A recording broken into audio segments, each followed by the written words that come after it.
Hi, hope you're well. For those who don't know me, it's Ben from My Cycling Coach, where we have now helped over 500 cyclists achieve 3 watts per kilo and beyond with their riding. I make these videos, I've been doing this now for the past 10 to 15 years, both my own training, nutrition, but also the research, the studies that I've done, and not to mention the practical application with those riders that I just mentioned there. And if I can fast track you to your goals without having to take 10 to 15 years, then I've done my job with these videos, and that's why I make them. And if it helps you, then awesome. So this video is really just off the back of what I spoke about last week. We touched on, starting the year, what I would be looking at in terms of training structure or how to start the year with your training. We spoke a little bit about testing, the importance of establishing some baseline numbers there. And then I gave you a bit of a structure on what I would look to implement in terms of, that training structure, which has worked now for the past, years and years and years in my own training, but with the coaches and the riders that I've coached. Hopefully you found that useful if you followed that there. If you did miss it, be sure to go back and watch it.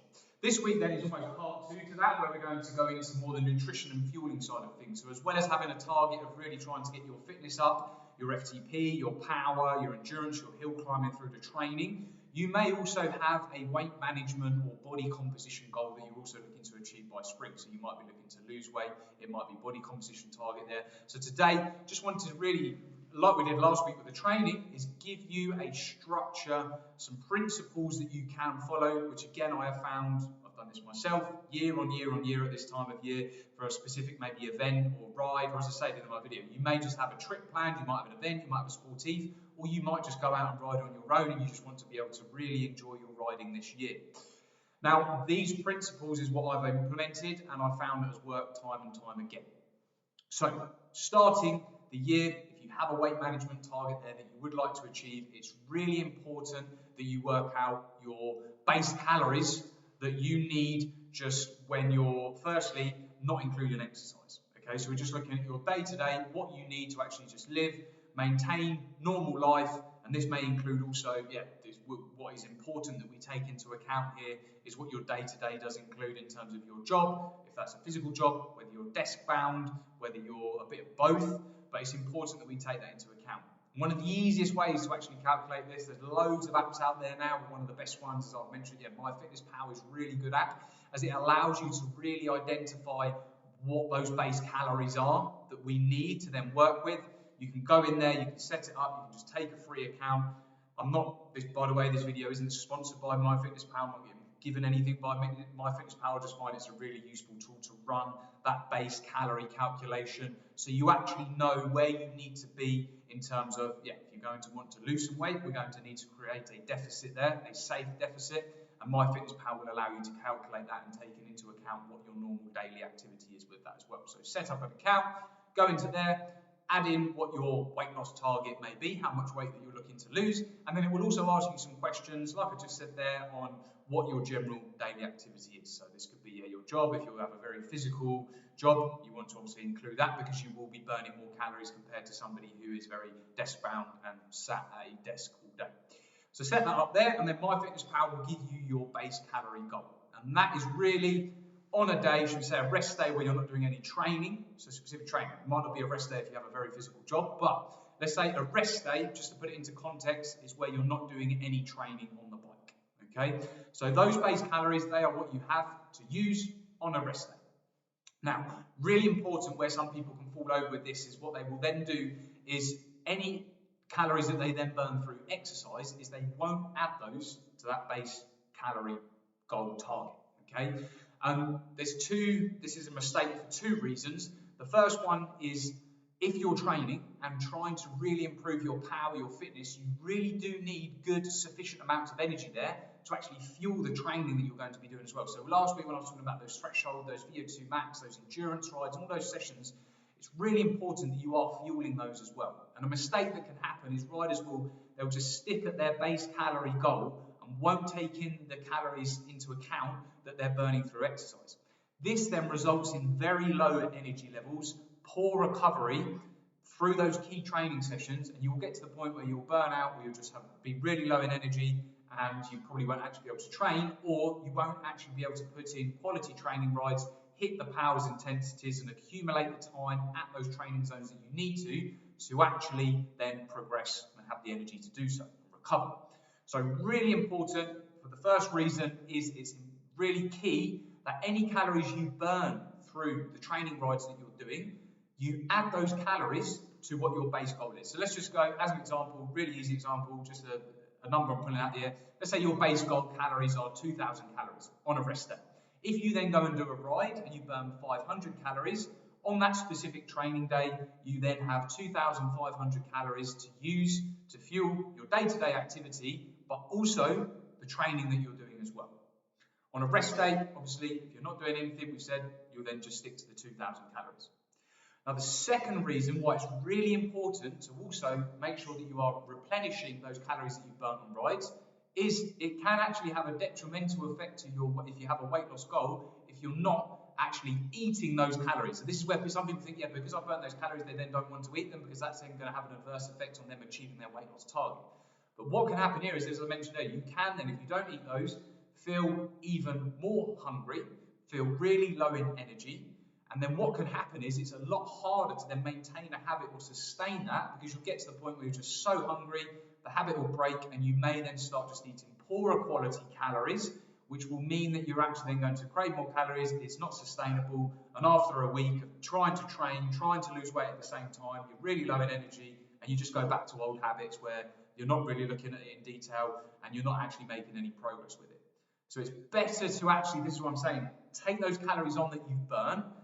We're going to get onto macronutrients in a moment and carbohydrates, proteins and fats and how to make up those calories. But really key as well, so you're not pushing yourself to the limit where you're absolutely starving through not replenishing those calories, as that can then have an adverse effect. You won't be able to sustain the training, you won't be able to sustain the nutrition side of things, and eventually after maybe a week or 10 days, you'll be back to maybe what you've been doing previously without having any structure there and either maintaining weight or maybe potentially even starting to put weight back on. So the two key reasons, one, so you're fueling the training, you can maximize the training, you've got loads of energy, you're going into those sessions, you're feeling great, you've got lots of energy, and you're also using the calories to help with recovery. And then at the same time, that's going to prevent you feeling so hungry because you've fueled well, you've got really good quality training session in, you're not feeling absolutely starving, you've replenished those calories.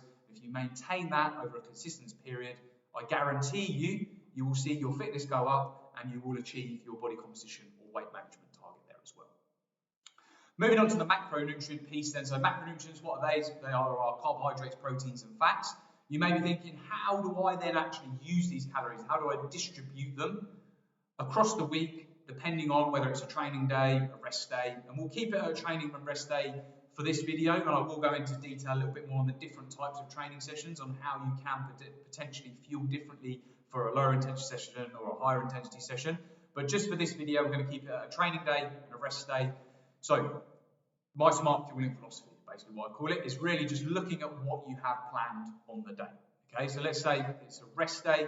In terms of your macronutrient distribution, if you're on a rest day, how are you going to change those or adapt those to the day? My advice would be that on a rest day, if you're not doing any exercise, any training, that you just try to reduce the amount of carbohydrate that you're having on a rest day. Doesn't mean you have to cut it out completely. Can still be some carbohydrates in there. Certainly, as I mentioned earlier, if you have a very physical job, you probably do need some carbohydrates to actually just do your day-to-day activity. So there can be a portion of carbohydrates on a rest day. But really, generally, I would say that on a rest day, you want to be focusing more around protein intake. So a minimum of 1.5 grams of protein per kilo of body weight. And then what I would call around that, good quality calories, leaner calories, sometimes are referred to as your fruits and vegetables, basically. So on a rest day, if you can eat meat, fish, dairy, those sorts of things, really on rest days, try to include lots of those in your meals that you're having.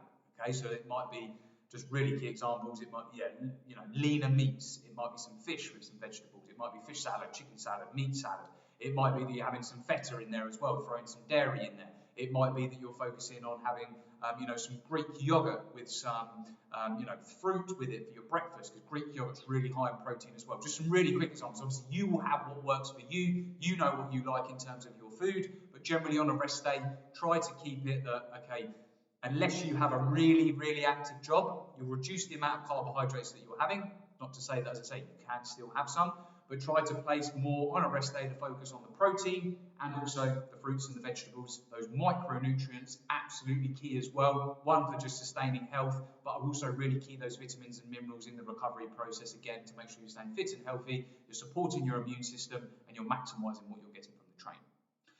What would be the difference then on a training day? As I say, training day at the moment, I'm not going to go into it in such detail, whether it's a lower intensity session or a higher intensity session. I will do that in another video, and I have actually done some videos on that before on the channel, so go and check that out in terms of fueling for different types of training sessions. But the difference on a training day will really just be you will increase the amount of carbohydrates that you're going to have. Certainly if it's a higher intensity session or a longer training ride. But generally, on a training day, you're going to need that energy there to fuel. As I say, you can start to do a little bit specific with this, a lower intensity ride. You might not have as much carbohydrate as if you would if you're going to do a high intensity threshold session or VO2 max session or a 6-hour endurance training ride. But generally, at a basic level, it will be on a training day, the only difference you'll make is that you will increase the carbohydrate. And a good way to visualize this, if you imagine you have your plate, always start on your plate. If you're training, you're following a structured training program, with your portion of protein and your portion of either fruits or vegetables that you have on that. And then the only difference will be, as I say, on a rest day, is you may have a small amount of carbohydrates, if any carbohydrates. It might be you won't have carbs with every meal. It might just be on a rest day you'll have some carbohydrates with one meal particular.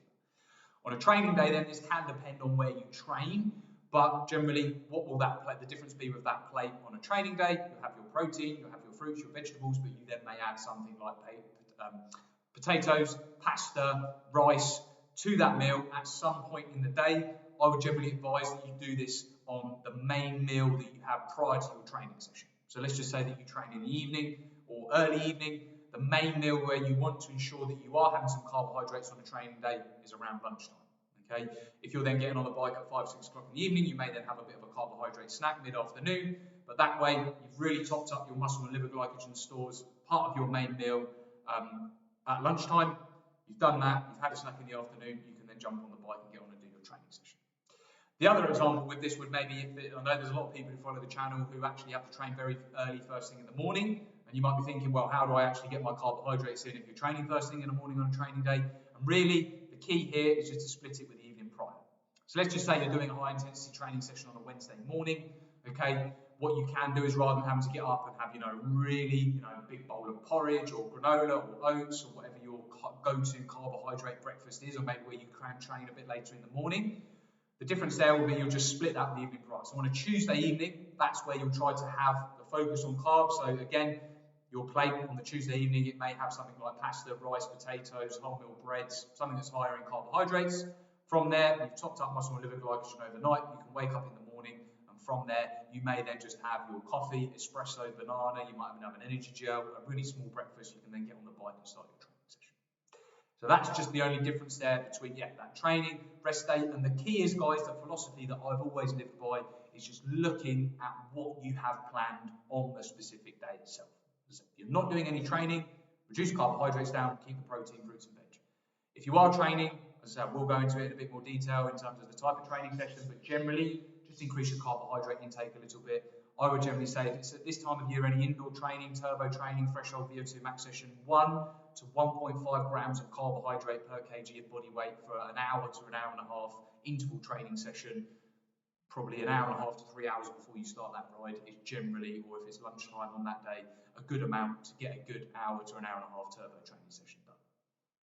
So I hope you found that useful. Hopefully just a bit of a structure in terms of, if you've got a body composition target, identify where your calories are. Really key that then you're replenishing the calories that you're burning through exercise for the 2 reasons that I mentioned there. And then just a little bit on macronutrient distribution, whether it's a rest day or training day, the adjustments that you need to make, whether you are training, not training. Hopefully that's useful. Hopefully if you did, off the back of last week's video, you may have put a little bit of a structure in place, and that's the great thing about having the structure with the training, is it's then so much easier to align the nutrition and fueling with that. Because as I say, if you know, let's just say Tuesday's a turbo training session, Thursday's a turbo training session, and you're doing your long ride at the weekend, The nutrition structure that I've just mentioned is actually so much easier to then apply to that, because you know when you're resting, you know the days where you're training, and you can also then start to map out a bit of a structure with the nutrition, the meals that you're having, based on some of those recommendations that I mentioned with the carbohydrates as well. Hope you found that useful. As I say, if I can fast track you to your goals, achieve your goals with these videos, I've done my job. Please drop a like on the video, thumbs up on the video if you found that useful. If you're new to the channel, please subscribe. We're going to keep putting out as much as we can. Keep up the great work. Hope you had a fantastic start to the year. Keep the momentum going. It's going to be an awesome year. Speak to you soon.